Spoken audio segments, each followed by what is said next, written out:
का उन्वान है लुत्फा। पड़ोस में मौजूद अपार्टमेंट से मुसलसल बच्चे के रोने की आवाज़ आ रही थी। माही ने नज़रअंदाज किया और सेल फोन पर फिल्म देखती रही। थोड़ी देर के बाद आवाज़ आना बंद हो गई। माही ने फोन ऑफ किया और सोने के लिए लेट गई। उसने आंखें बंद कर ली, लेकिन नींद गायब हो चुकी थी। उसने इम्तियाज़ की तरफ करवट बदल ली। वो गहरी नींद सोया हुआ था। माही ने रेस्ट से उसे देखा और सोचा, कितना बेफिक्र है, मैं क्यों नहीं इतनी बेफिक्र हो जाती, मुझे सुकून क्यों नहीं आता। इसी अवस्था में बच्चे के रोने की आवाज़ फिर आने लगी।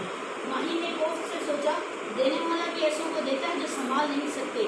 दूसरे लम्हे अपने ख्याल पर वो शर्मिंदा हो गई।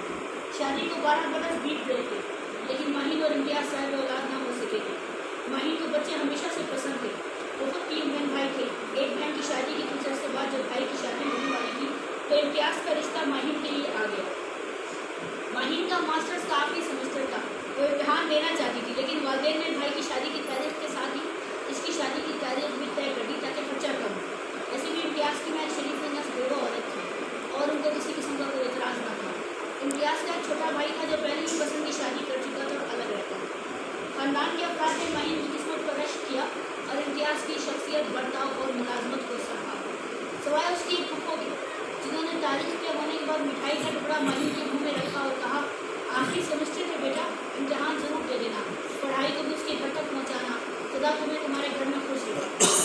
शादी के तमाम मामला खुशनसीबी से तय हुए। नई जिंदगी में इम्तियाज़ और माहिन दोनों ही खुश थे। माहिन ने इम्तिहान भी दे दिया और मास्टर्स की सनद हासिल कर ली, लेकिन खुशियाँ 1 बरस के बाद मालूम होना शुरू हो गई। जब दोस्त रिश्तेदार बच्चे के मुताबिक पूछते, माहिन शुरू में जीत जाती, लेकिन दूसरे बरस वो चिढ़ने लगी। माँ और सास ने तसल्ली की, डॉक्टर से रुजू करने को कहा।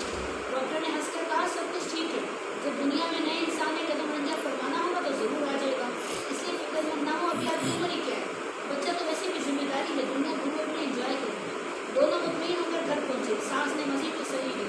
वो दूसरे बेटे के घर जाकर भी रहती थी और उसके बच्चे से दिल बहलाती थी, इसलिए उन्हें ज़्यादा फिक्र न थी। माहिन ने इम्तियाज़ की इजाज़त से एक करीबी स्कूल में मुलाजमत कर ली, लेकिन कुछ अर्से के बाद ही बेजार हो गई। करीब बच्चे के मुताबिक पूछती, वजीफे और टोटके बताती है, डॉक्टर बदलने को कहती। माहिन को बच्चे पसंद थे, जुनून बन गए। 5 बरस बीत गए। माहिन के भाई के 2 बच्चे हो गए। माहिन सोचती, साथ ही शादी हुई थी, आखिर मुझसे ऐसी क्या गलती होगी कि मुझे बच्चा नहीं मिल रहा। दुआएं, वजीफे, टोटके, 2 उम्रे, मसलहत, मर्जी, माँ और माहिन, ये सब सुनकर इम्तियाज़ उगता चुका था। तो छुट्टी के दिन भी घर पर न टिकता। माहिन ने इंटरनेट पर IVF और दीगर तरीके पढ़े। इम्तियाज़ से बात की। इम्तियाज़ को भी उम्मीद की किरण नजर आई। दोनों जदीद फर्टिलिटी सेंटर पहुँचे और डॉक्टर से मुलाकात की।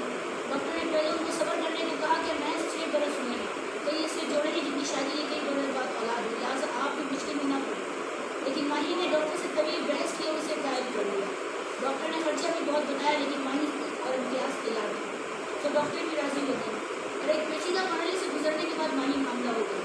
सभी खुश थे। माहिन ने दिन गिना और बच्चे के लिए शॉपिंग करना शुरू कर दी। स्कूल की मुलाजमत से भी इस्तीफा दे दिया, लेकिन ये खुशी से 6 हफ्ते भी कायम न रह सकी। माहिन का मिसकैरेज हो गया। एमरजेंसी में अस्पताल पहुँचे। डॉक्टर्स को भी अफसोस हुआ, लेकिन उन्होंने तसल्ली दी और अद्वियात और एहतियाती तदाबीर बताकर रुखसत कर दी। 1 बरस गुजरने के बाद माहिन ने दोबारा इम्तियाज़ को कायल किया और फिर इसी पेचीदा मरहले से गुजरने के बाद मामला हुआ, लेकिन बदकिस्मती इस बात भी साथ गई, वो माँ नहीं बन सकी। माहिन शदीद डिप्रेशन में चली गई।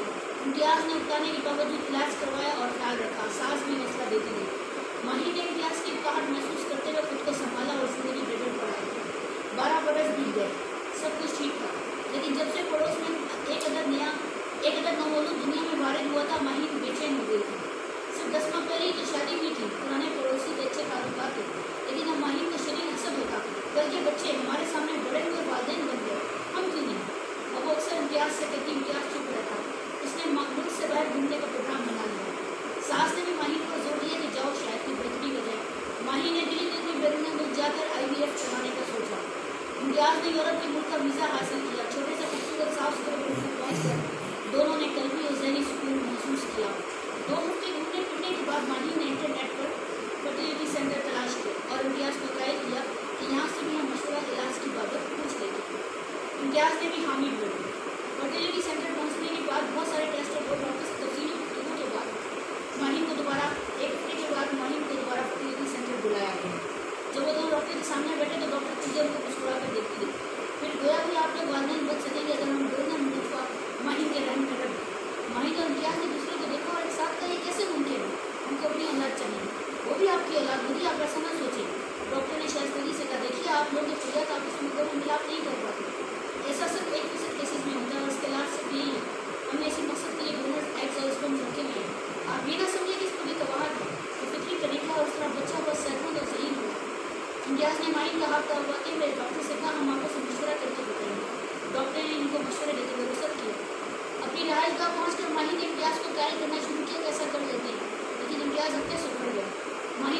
बात मानी है लेकिन ये नहीं मानूंगा।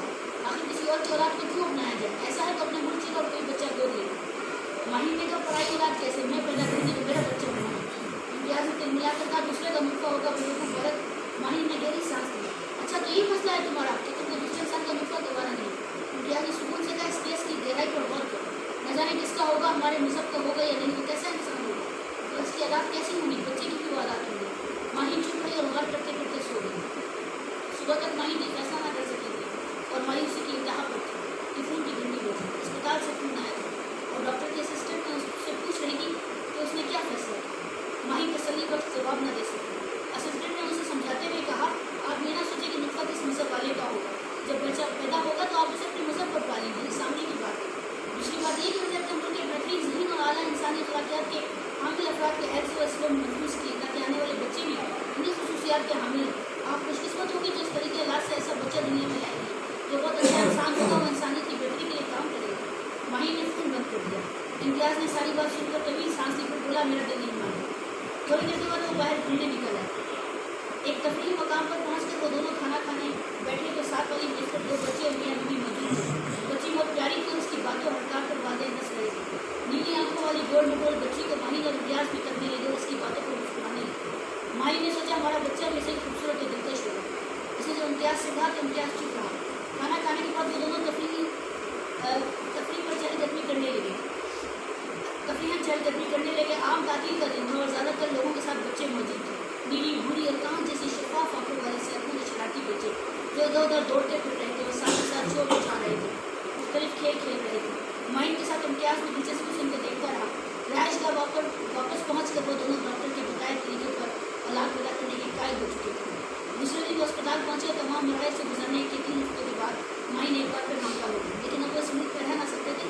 वीज़े की म्याद खत्म हो गई और इम्तियाज़ को भी अपने मुल्क में दफ्तर से मिली छुट्टी न मिल सकती। डॉक्टर्स की टीम ने उनको तसल्ली दी और बताया कि माहिर बिल्कुल ठीक है, सफ़र कर सकती है, उनके मुल्क में भी इसका ख्याल रखा जाएगा, फ़ोन पर बिस्तर के डॉक्टर रहेगा। माहिर दुआएं पड़ती अपनी सरजमीन को रोकती। 9 माह सब ठीक रहा। दोनों के वालिदैन और वो खुद हैरत दिल खुशी में मुब्तला थे। भला आखिर माहिर ने खूबसूरत भूरी आंखों वाले गोरे चिट्टे सरमीन बच्चे को जन्म दिया। न सिर्फ इनके मुल्क की डॉक्टर बल्कि दूसरे मुल्क से डॉक्टर्स ने फर्दन फर्दी फ़ोन करके बार दी और एहतियाती तदाबीर में रखा। बच्चा 6 माह का हो गया। माँ और दादी दोनों बच्चे के साथ मसरूफ़ होते।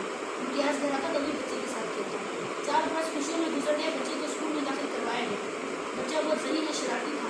माँ की मुकम्मल तवज्जो ने इसे बेहतरीन तालीम भी बना दिया। जैसे जैसे वो बड़ा हो रहा था इम्तियाज़ की उलझन बढ़ रही थी और बिल्कुल दूसरे मुल्क का दिखाई देता था। इम्तियाज़ के दिल में ये ख्याल रास्ते होता था कि वो उसकी औलाद नहीं है।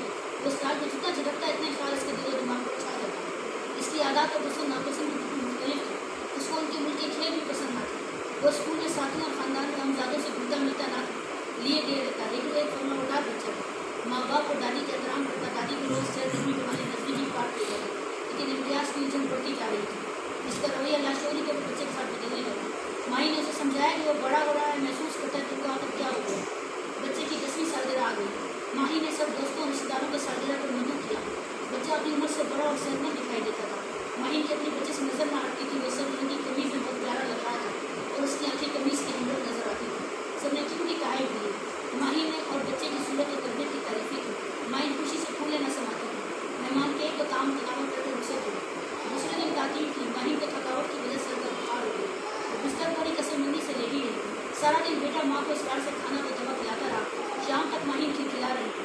इम्तियाज़ नाम में बेटा अखबार पढ़ रहा था। माही ने बेटा भी लॉकरी पहुँच कर टेनिस खेलने लगी। दोनों के पैर और पॉइंट स्कोरिंग से फिजा बुझने लगी। इम्तियाज़ ने बैठा शोर न कर। माही ने कहा आइए हम दोनों खेलते हैं। एक ज़माने के बाद टेनिस खेला है। ये स्पोर्ट्स के मेरे भाई ने कल सालगिरह की तौर पर दी है। मुझे बहुत पसंद है और मेरे बेटे को भी।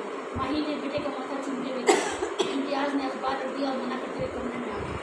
शाम गहरी हो गई। माही कमरे में दाखिल हुई और रोशनी करते हुए कहने लगी इम्तियाज़ के अंधेरे में क्यों बैठे हैं, क्या हो गया। इम्तियाज़ ने उसकी तरफ देखा और गया हुआ माही अपने बच्चे को लेकर मेरे घर से चली जाओ। माही हक्का बक्का होकर उसकी सूरत तकने लगी। वह मुश्किल हो बोली आप क्या कह रहे हैं। इम्तियाज़ ने सब मोड़ी से कहा ठीक कह रहा हूँ, तुम चली जाओ, हम साथ नहीं रह सकते। तुमको बच्चा चाहिए ना, चाहे वो किसी का भी हो, तुम्हारी ख्वाहिश पूरी होगी, तुम चली जाओ। माही घर से सोफे पर बैठ गई। कुछ देर चुप रहकर वो सोचती रही। थोड़ी देर के बाद वो उठी, दीवार की अलमारी से खुफिया दराज खोलकर अपनी सदर निकाली और कमरे से निकल गई।